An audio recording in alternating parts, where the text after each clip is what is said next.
नमस्कार, आप देख रहे हैं एसईओ न्यूज। आखिर क्यों कहा जा रहा है ओसामा को कि आसान नहीं होगा विरासत की सियासत। आइए एक बार नज़र डालते हैं।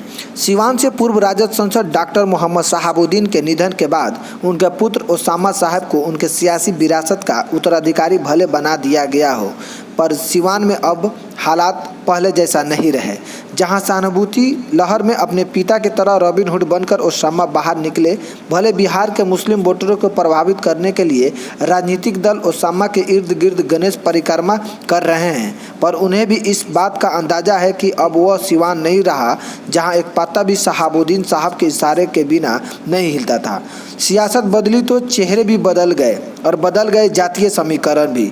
यही सिवान था जहां माले के डर से सोलन वोटर शहाबुद्दीन के साथ थे, आज माले राजद के साथ है।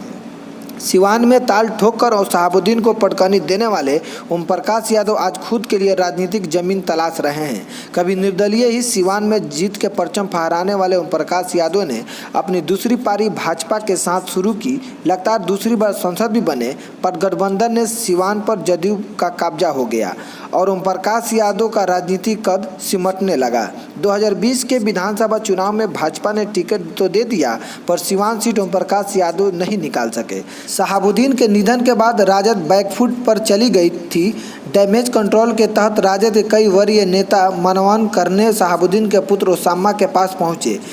क्या बातें हुई ये तो वही जाने। पप्पू यादव से लेकर ओवैसी के पार्टी के विधायकों ने भी सिवान दौरा कर लिया। कौन गया कौन नहीं गया ये तो रिकॉर्ड पर है, पर ओसामा पहली बार अपने घर से निकले तो मशरक जा पहुंचे। वह भी राजद के कद्दावर नेता प्रभुनाथ सिंह से मिलने। वहाँ भी क्या बातें हुई, क्या सियासी समीकरण बने, किसी को भी पता नहीं। ओसामा भी भली बातें जानते हैं कि सिवान की राजनीति को जीतने के लिए राजपूत वोटर कितने जरूरी है और इसके लिए राजद के कद्दावर नेता प्रभुनाथ सिंह का आशीर्वाद भी कितना जरूरी है। फिलहाल सिवान सीट पर जदयू के वरीय नेता अजय सिंह की पत्नी कविता सिंह का कब्जा है। जदयू के सारण में सिमटते जनाधार को देखकर यह भी नहीं लगता है कि अगली बार यह सीट खाली होगी या किसी दूसरे को मिलेगी। अजय सिंह का कद बढ़ने के बाद एनडीए में ही कई सारे उनके विरोधी हो चुके हैं। इसमें पहला नाम है सिवान के पूर्व सांसद ओम प्रकाश यादव और दूसरा नाम है भाजपा के विधान पार्षद टूना जी पांडे का, जिनका भाई बच्चा जी पांडे बड़हरिया से राजद के विधायक है और अब खुद टूना जी पांडे भी खुलकर राजद के साथ नजर आ रहे हैं। सिवान में एनडीए के तालमेल विधानसभा चुनाव में भी गड़बड़ नजर आ चुका है। लोकसभा चुनाव आते आते और भी ये खराब होगा और ज़्यादा बढ़ेगा, लेकिन क्या राजद भी एकजुट रह पाएगा ये कहना मुश्किल है। नए चेहरे पुराने चेहरों को बर्दाश्त करने के मूड में नहीं हैं। सत्ता में शीर्ष पर जाने को लालसा सबकी होती है। भले सहानुभूति लहर में सब आंसू बहाते नजर आए, पर जब मौका मिलेगा तो कोई भी उसे गंवाना नहीं चाहेगा। पूर्व सांसद शहाबुद्दीन की पत्नी हिना साहब लगातार 2 चुनावों से राजद की उम्मीदवार रहने के बावजूद सिवान में हारती आ रही है। अब उनके पुत्र ओसामा विरासत की सियासत संभालेंगे यह तय हो चुका है। उनकी बॉडी लैंग्वेज के देखते हुए यह नहीं लगता है कि वह किसी एक दल के बनकर रह पाएंगे। वह भी कोई सारे सियासी समीकरणों को साधने में लगे हैं।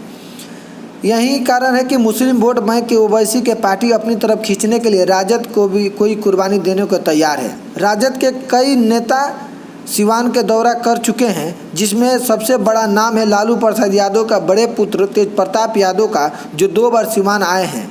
अब्दुल बारी सिद्दीकी से लेकर पार्टी के कई वरीय नेता भी मातमपुरसी के बहाने हालचाल जानने सिवान आए हैं, पर अभी तक तेजस्वी यादव का ओसामा से मुलाकात नहीं हुई है।